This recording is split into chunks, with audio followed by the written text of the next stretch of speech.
Hey guys, Jeffries here, and welcome to a brand new series of OpenTTD. As you can see on the screen in front of you, I've already built quite a lot, actually. The infrastructure is in place.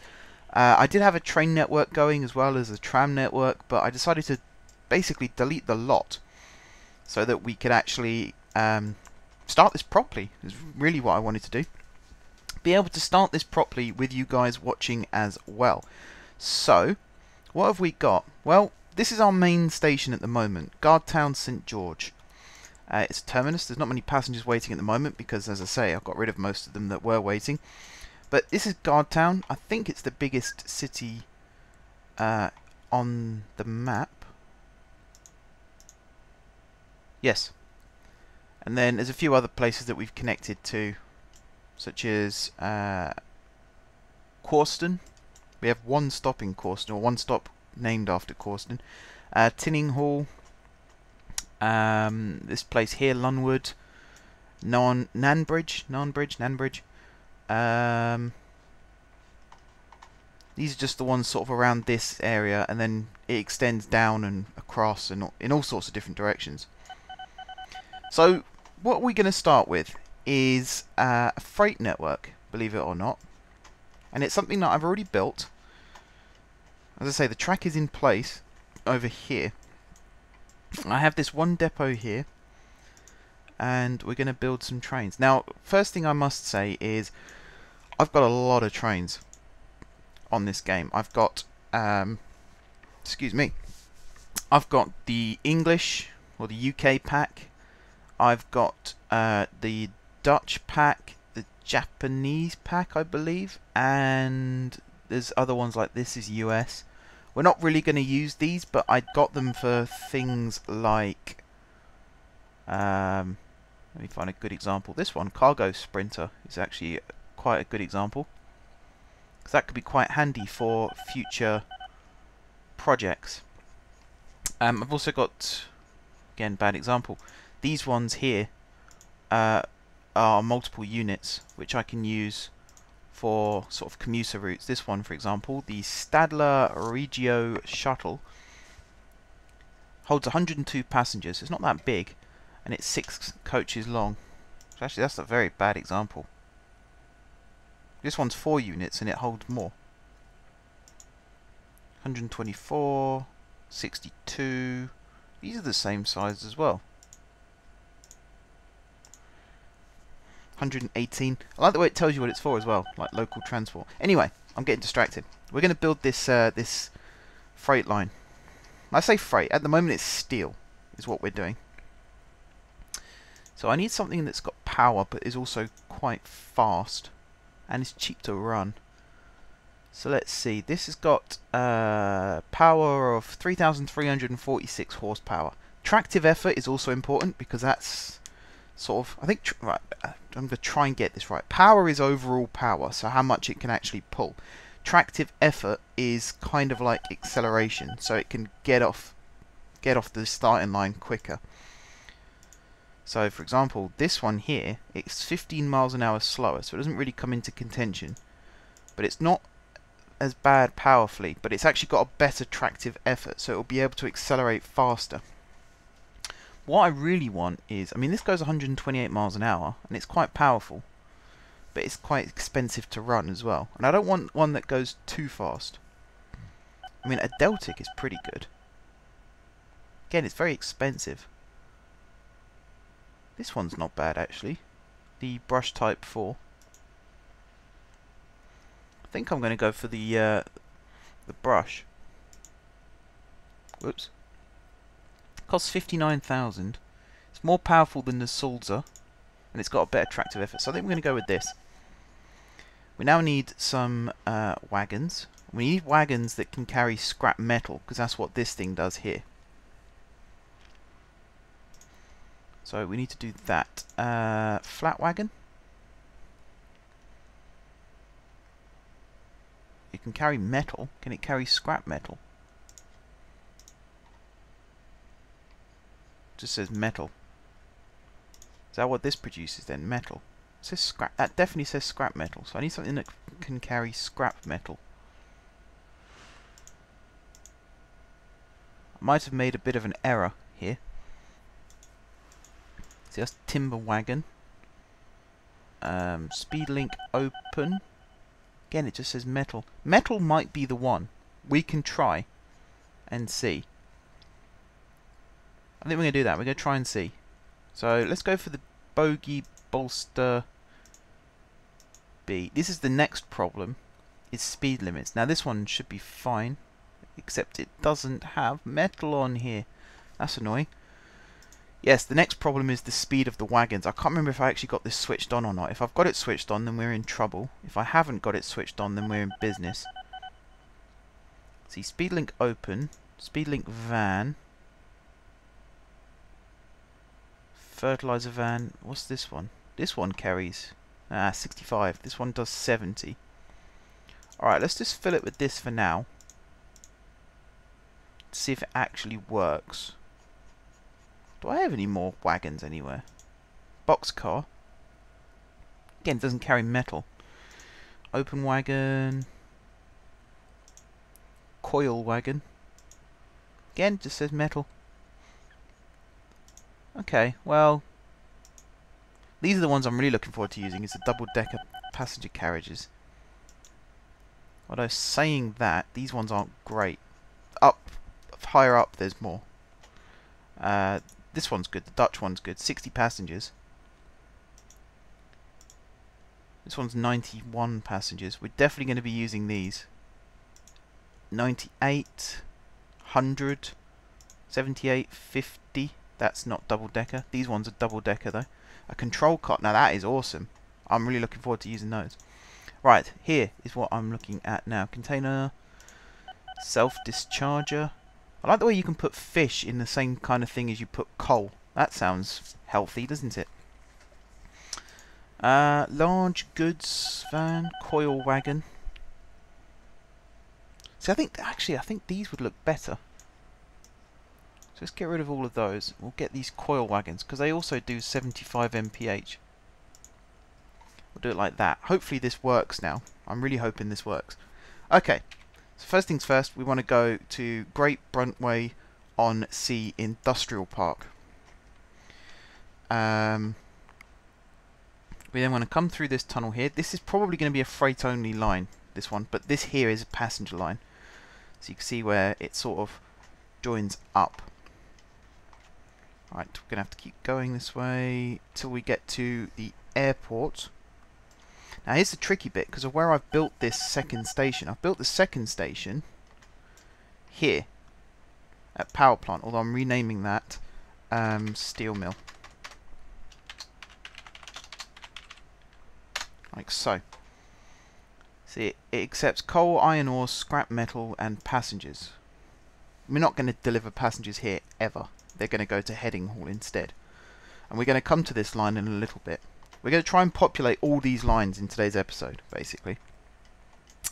But I need to build a new link line that connects these up. You see, I've got these kind of triangular junctions all over the place, but the one I haven't got...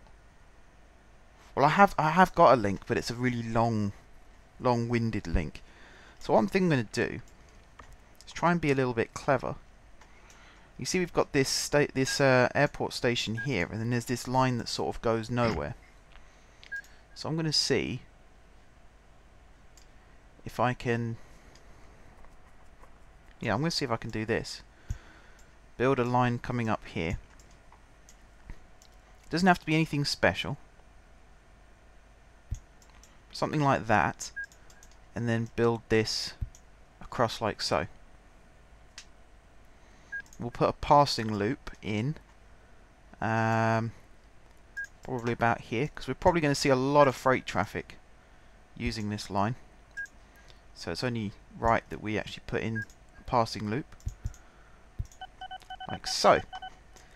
Here we'll put a signal in, and then we'll remove this one, and we'll upgrade these two to one-way path signals, like so. And we'll also do, whoops, the same thing down at this end, like that. Or will we? No, we won't. We won't do that. but we will put a link in there. Okay, so I should now be able to just connect these up. Now I just want to check again that it is... Yeah, it all looks fine to me. Excuse me. It all looks fine to me. Okay. So this comes here. As you can see, there is a... I've kind of gone for the row loop. So there's another spur that comes off here, goes along like this, dips under the main running line, comes up, and then goes around this loop, which could actually be made bigger. And I might do that off camera. For now, I'm just going to leave it as is. Okay, and then just to make sure that this is definitely on the right track going back, I'm going to do that. Right. So that should... I don't know why I'm zooming this close to move along. Right, this should now work. This also accepts engineering supplies. So where do engineering supplies actually come from? This is a bit new to me still, all of this. So this is a scrapyard. Engineering supplies comes from smithy, forge, machine shop, port, or timber yard. Timber yard turns... Goodness me. Right, let's try a different one. Machine shop. Oil refinery, steel mill. Okay, so the steel mill creates steel, I assume, which then goes to the machine shop. Oh, this is metal. Hang on. Hang on. Scrapyard. Scrap metal. See, it is scrap metal. Okay, let's...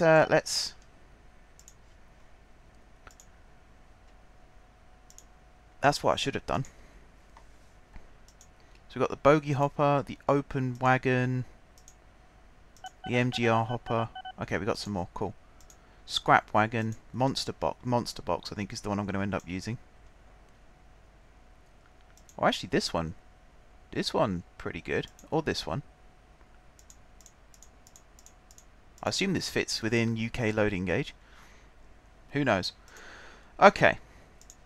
We'll refit this to scrap metal. Let's move this out. Actually, no, I need to do this first. We'll move this up here out the way. Like so.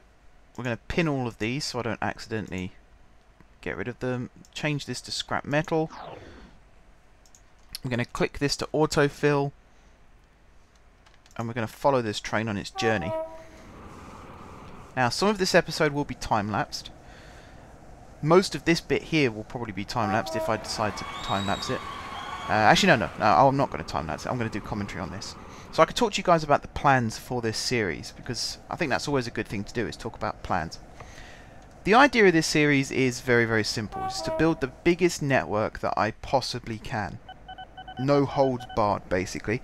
So this network I already have, and we're going to repopulate the lines that I had, but with new trains, because I didn't like the trains that I had. They were merely just to get enough profit to actually start this. I am going to speed this up while this is going, actually. But we're gonna have all types of vehicles. We're going to have trains, buses, trams, lorries, boats, and planes. And we're just going to span out across this map. It's the second largest size map you can have on the game. I think it's 2056 by 2056, something like that. You'll have to correct me if I've got that wrong. But yeah, that's what we're going to do. And we're just going to completely fill this map with all different lines. Electrified, non-electrified, you know, commuter routes, express routes, all that sort of thing. And I've taken my inspiration from someone. As always, I've been inspired by somebody else. This guy's called Zest Husky Plays. If you haven't checked out his channel, I strongly suggest you do. Hopefully, again, as I'm uploading, I'll remember to put a link in the description to his channel. He's just started a new series on this game, and you know, he is very, very good at what he does.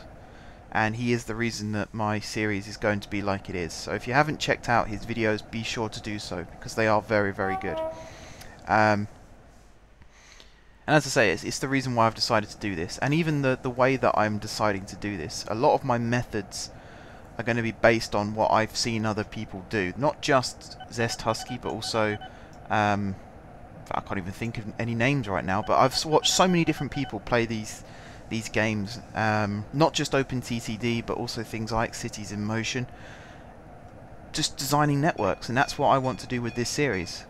So hopefully you guys are fully on board with that. You think it's a good idea.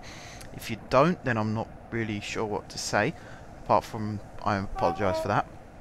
But you know, if you want to copy these ideas yourself, you're more than welcome to. Not saying they're perfect, and I'm not saying they're the best. They're just the methods that I choose to use. And you know, over time I do adapt my methods. If something isn't quite working, then I decide to do it a little bit different. Okay, so one of the things I'm going to do, actually no, I'm going to wait for this train to get back first before I show you the trick. And this is a trick that I've only just learnt myself, and it's a good trick. It's actually it's better for passengers, I would say, than it is for goods. But I'm going to try it with this line first and see if it's successful. If it isn't, then I won't use it on any of the other lines. But as soon as we've got this route in place, we're going to start. In fact, I think we're going to do. Actually, no, I'll do a goods line off camera. But I will definitely do a passenger route next on this episode. Because I'm sure that's what you guys want to see most. You don't want to see freight necessarily. You want to see passengers. And so the line that this train is currently running on is the line.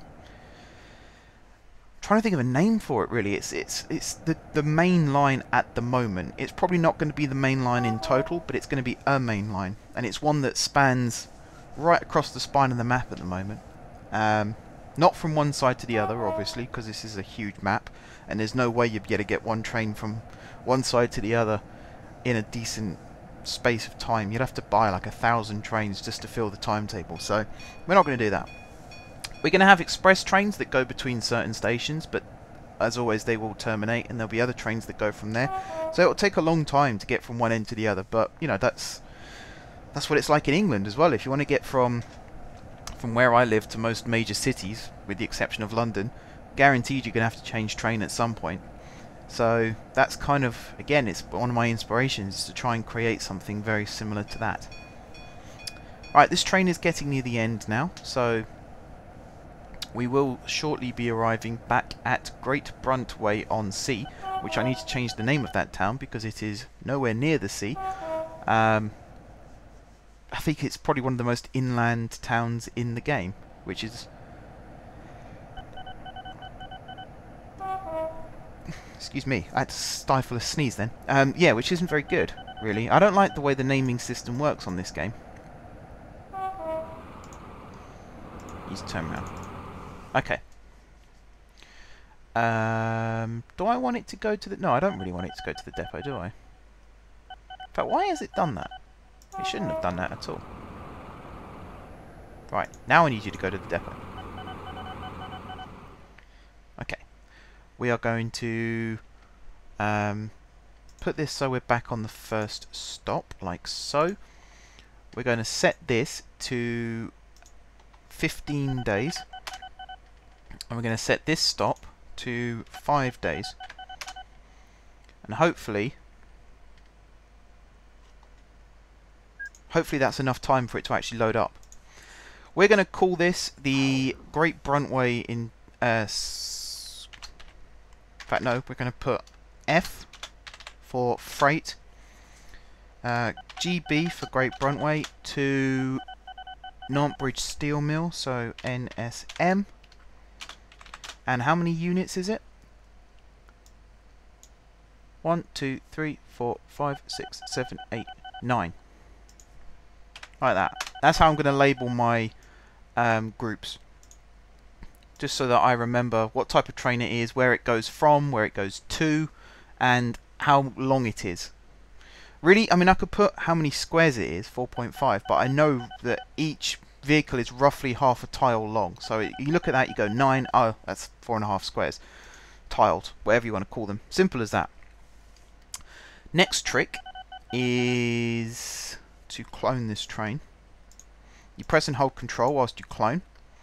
I'm going to go for 3 trains, like so. And then the new trick that I've learned is this. Press and hold control again, and click start date. And then set date, I assume.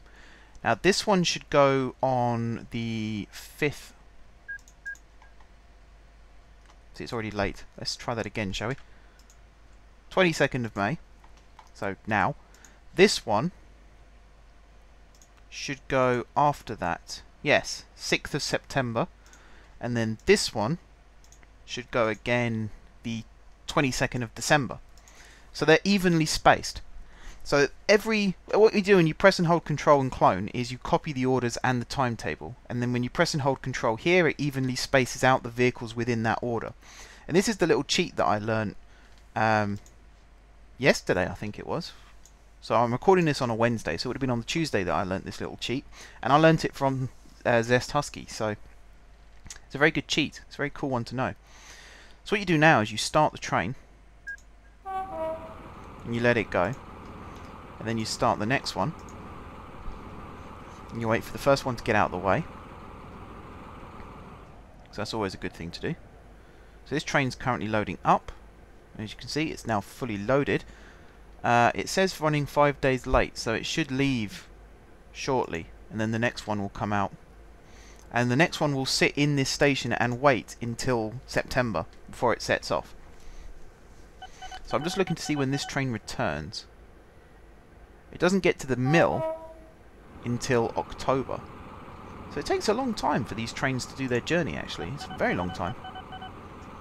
So these should be full of scrap metal. Yes, there's a lot of money in this system. That's why I decided to use it.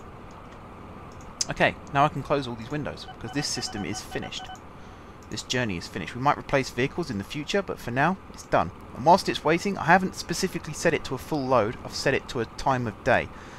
Or, number of days. So within the 15-day period, it should get a fairly good load of scrap metal. Now we're going to go on to the fun bit, because, freight's not brilliant. Over here, we've got this huge area here, Drunninghead Depot. It's the largest depot I've got at the moment. You can see it's 6 tracks, bi-directional, apart from the 2 on the ends, which are, I've got signals on both ends, but they're really one way, and that's just so you don't get clogged up with all different trains wanting to go in different directions. And here we have, as I said, Guardtown St George, huge station, lots and lots and lots of passengers come out in and out of this station. We've got secondary stations like Lunwood, it's also a big station. It's only got 2 platforms, and I kind of treat this like Brighton and Hove. So you've got Brighton Station, which is the big terminus, and then you've got Hove, which is kind of the point of a triangle, which is what we've got here. And so some trains leave Brighton, go to Hove, and then reverse to head towards London. And that's what we've got here with Lunwood. Not every train will stop at Lunwood, but most will. Now, these are commuter routes, really, these lines. The big... Let's get rid of that for a second. The big routes, well, the big side of the station here is going to be for express trains, or, long distance trains. These are the commuter platforms. There's 4 platforms, and actually, the old system I had, I kind of wish I'd kept the old system and showed you, because it worked very well. We had really cool sort of arrival and departure schedules. It worked really nicely. Now I'm going to go for something a little bit... these are the Dutch ones, I believe. So I want something that goes at a fairly good speed. So that goes 78, but it looks funny. I think it looks funny. These are all 1 unit trains, so these are all multiple units, basically, so I don't want to use any of these. Or do I? Do I? 125 miles an hour, 360... that'd be a good express train, actually. That would be a good express. We'll come back to that later on in this episode. This one does 87 miles an hour. It holds 192 passengers. I really want a diesel locomotive for this. I might go back to the English ones. So I don't think there's any more... Well, actually, there might be some ones down here. Class 58. So that goes 80 miles an hour. It's quite powerful. It's also very cheap to run. These are Dutch as well, I believe. So I might do that, actually. The Class 58 looks like a good shout. Or this one, perhaps. Again, this is a very powerful locomotive, and it goes 75 miles an hour. It is definitely diesel, right? Yes. Okay, we'll do this one for now. And we're going to go down to these double-decker carriages and see how big these... Because these ones hold 144 passengers. These ones hold 124 passengers. But it's all to do with loading times as well. You don't want huge loading times. So I'm going to go further down to... So that one only holds 60. These are the ones I'm looking at. 91, 108. These ones, 81, 97, 88, 98, 94, 94. Okay, they're not brilliant. So what we're going to do is we're going to go passengers. We're going to go cargo capacity and passengers. We're going to go back up to the top. Excuse me. And these don't hold passengers, do they? No, they don't. We're going to go like this. And we're going to try and get the biggest single coach. I think. Are we? Yeah, passengers, cargo capacity. That's probably not... No, that is what I wanted. Just wondering where all the actual carriages have gone. They seem to have all been chucked out in place of these. Oh, there we go, double deck carriage. These are the 140 passenger ones, and these are 124. So we're going to use these ones. We're going to be boring. Actually, I really don't like this loco. So we're going to go for running cost. Now, I assume these are the most expensive. Yes, we want the cheapest. Because we want a nice cheap train, but is also quite... Do you know what? Actually, no. No. We'll just go back to this. Okay, let's scroll down. Just want a nice diesel. We'll go to the English ones again, but I'm not sure if these will work now, because this one, for example, bad example. What about the Deltic? 100 miles an hour, it's probably too fast for a commuter line. I don't want it to go rapidly fast, just reasonably fast. 80 miles an hour, 75 miles an hour. See, that'll be good. Does it look right though? A baby Deltic with double-decker coaches. It doesn't really, does it? I realise I'm wasting a lot of time in faffing around with this. Do you know what? I kind of like this one, the Bielen. I need to learn to speak with a Dutch accent. Although this one's quite good as well. The Ludmilla. Because that actually fits. You see, it looks like it belongs. So we're going to go for this. Now this is going to be a very, very short and sweet commuter route. Basically, it's going to go Guardtown St George, where it's going to stop at the far end. It's then going to go Tinninghall. Whoops, didn't want to do that. Another little trick, if you select the second one, I think I've shown you this before in episodes, but if you select the second one, do it twice, select the second one, and it just means you can fill the gaps a lot easier. Like so. I don't know why that's called Industrial Park. We've got a factory there, but I think that is all it is, just a furniture factory. Yeah. Although there is this scrapyard here as well, which I might connect up using trucks. I did stop at the Industrial Park. Yes, I did. Cool. Linningstone, and then Headinghall, Hayhill. Some of these town names are very strange. Some of them are very good. Overthingfield. That's a bad one, but it's a huge city. It also overlaps with Bunborough, which is another... Originally, these were tiny towns. In fact, you can see where Overthingfield used to be. This used to be it here, and it's grown up to over there. And Bunborough, kind of the same. It was a tiny little town, which I connected up. But it shows, you know, if you have enough passengers, people will come. Okay. I guess I just wanted to do one trip. Timetable.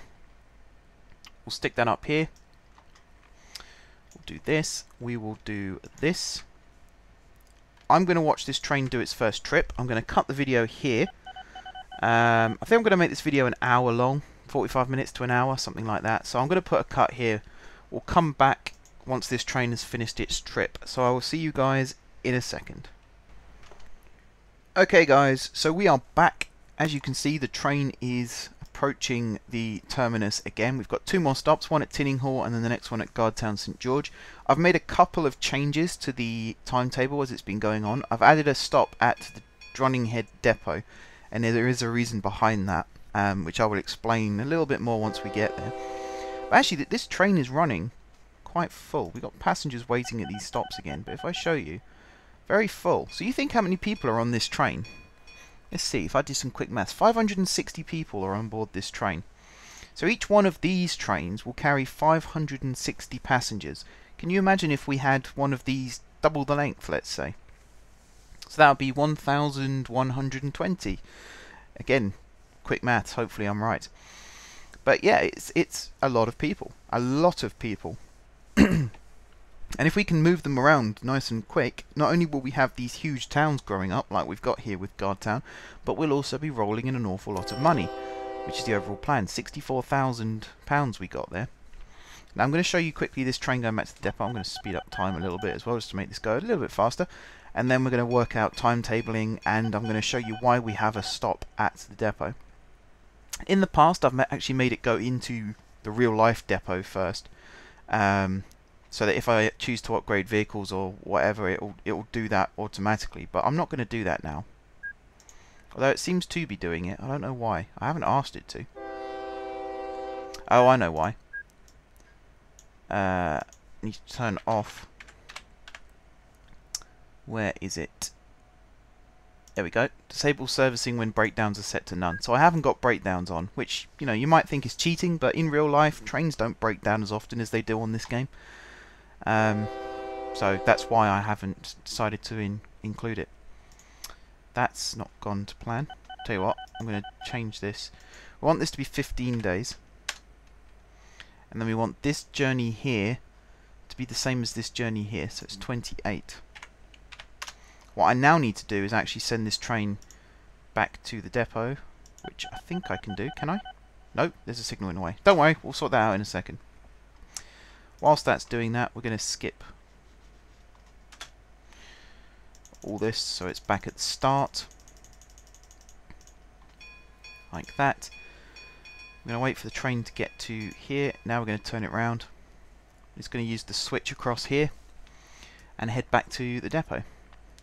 Whilst this is going on, we might as well name the group. So this is a stopping service, so we're going to use S. It goes from Guardtown St George, so GSG, to Denwell City, yeah, so DC, and it is 5 units long, like so. Grab the train and stick it in. Right, so there it goes back to the depot. I'm going to halt it here for a second. The reason I've added this depot, 2 reasons why I've added this depot. First reason, we need to restart the late counter just to make sure that's okay. We're going to stop at Guardtown for 10 days. We're going to stop at all of these stations for 3 days, with the exception of Denwell, which we're going to stay at probably for like 8 days, because it's the terminus. So trains tend to stay around longer at the terminus. They don't tend to stick around long at intermediate stations because, you know, you want to get going again, you want to get to where you want to go. But, you know, for example, at King's Cross, when I'm getting the train home, the train comes in, it stays there for like 10-15 minutes before it heads out again. And that's, you know, it's called the turnaround time. So the train arrives, it's cleaned, driver swaps ends, old passengers get on, old passengers get off, new passengers get on, and then eventually the train's ready to head back in the opposite direction. So we're going to include that in this series. We're going to have turnaround times. Major stations, the train will wait longer, but these stations here, because they're all 2 platform, 1 in each direction. They're not big stations, they're not huge stations. So we're just going to have 3 days for each of them. Now, these ones here, you can see the last one was 10. This one is 16, and then this one's 10. It's because a lot of people got on and off at these stations, and this is why we have the depot at the end. We're also going to have this only wait for 5 days at this end, just so it fully unloads. And this is why we have the depot stop here, and also a reason why we have this wait for 10 days. Actually, do I want it to wait for 10 days? Not really, because we want to get trains in and out of this station as fast as possible, so I might even do 5. at this end. But I'm going to keep this one at 8. So, yes, what was I saying? I anticipate, anyway, you guys might do as well, that these trains will eventually run late. The fact that it took 16 days to load at one of these stations and we've only got it set for 3, that means it'll be running 13 days late. So it will slowly pick up that time again across the board. But once it gets back here, I might even set this to 20 days. This is its buffer zone, so it's a chance for it to catch up on its timetable again, and it will keep the vehicles evenly spaced. That's the plan. It doesn't always work, but the majority of time it does work, and it works very well. I'm now going to populate this depot with loads of trains. Again, this will all become clear momentarily. How many have we got in this group? We have got 13, so I might do 15 trains for this. I'll close that again. We're going to do the same as we did before. We're going to do Control, click, set the date. I'm going to pause the game just so that's definitely the right date. In fact, if I do this as the 22nd of April, that should give us enough time for the train to actually get in to where it needs to be. This one then should start after that, 17th of May. So that should be working. This one will be further down, 28th of August. Sweet. Awesome. So I can now set this train on its first journey. And because we've got this huge depot with lots of different tracks, I can basically release all the trains and they will slowly filter out into the right tracks. They'll be held until it's time to leave, and then off they'll go. This train is already running late, but you don't need to worry too much about that because it'll only wait for 17 days instead of the full 20, and then it will head off on its route. Now obviously I am going to have to wait until all of these trains leave before I can then set up another route. Otherwise we could end up with trains getting in each other's way, unless we use this little depot that I've got down here, Lunwood Depot, which is exactly what we're going to do. Now this time we are going to do with this. So cargo capacity, largest at the top. Because we're going to go for something like this. This holds 146 passengers. Are there any bigger ones? No. This is a... Oh, I don't want to get this wrong. I think that's a Swiss train. Please don't kill me if it's wrong. I apologise if it's wrong. Actually, is that even... Oh yeah, it is. But actually, I don't want that. I want something like this one. This one's got 5 units. Express passengers, it says, though. I don't want it to be express. This one's 125. Hang on. That holds 146. This holds 265. How have they worked that out, then? To be in order. But that's what we want. We want one of these. In fact, these are the ones I had before. So what are these ones? It goes at 87 miles an hour. These goes at 78 miles an hour. We're going to get some of these then again, I suppose. And we're going to do the same thing. So we're going to go Lunwood Depot. And then we're going to go up here to Guardtown St George. We're going to set it to the end. Now, this makes things a little bit trickier, actually. Is this going to work? I think it's going to work. Right, are we going to stop at Lunwood here? I don't think we are. I think Lunwood will be for the more long distance type trains. I think. But what we're going to do is we're going to go this way. Via Lunwood West. And then Prawnpool, Sunston Woods, Bartburg, Sunningville, Prinhill City, Darninghead North. And you see I've got this little cut across here because the original line comes down here and terminates at Great Mendingworth Falls. It's 2 stations after this thing. But what I'm going to do is actually loop it. So it's going to go Darninghead Woods and then Darninghead. So there's 3 stations at Darninghead. This is going to become quite an interchange in the future. And it's then basically going to head back. So Fort, Grondhatton, and then Benwell, Pinningwell East, Dinbridge Valley, Tinninghall, and then back to Guardtown. No loading. And then if I come up here, no loading, no unloading. Set the timetable up here like so. And same again, we're going to autofill. We're going to pin that to the top. We're going to get rid of this. We're going to pin and we're going to pin. and I'm going to follow this train again, guys, and I'm going to end the episode here, actually, so you get the idea of what I'm basically doing. When we come back, we will have, because this is a loop, we're going to have one going clockwise and one going anti-clockwise. So I'm going to set the clockwise one up, the group up now. So again, it's going to be stopping, like so, and then it's going to go GSG to GSG via, that's clockwise, isn't it? So via plus CW. And that should be clear as to what kind of route that is. But yeah, you get an idea of how this is going to work. When we come back next time, we will have these two routes set up, the clockwise and the anti-clockwise, and then we'll start looking at that main line that I showed you at the very start of the episode, and we're going to explore what we could possibly be doing with that. Maybe getting some long distance trains going as well. But until then, guys, all that's left for me to say is thank you very much for watching. If you haven't subscribed to my channel, be sure to click the subscribe button. If you have already subscribed to my channel, thank you guys for your continued support. Don't forget to leave a like if you enjoyed the video, and until next time, I will see you soon.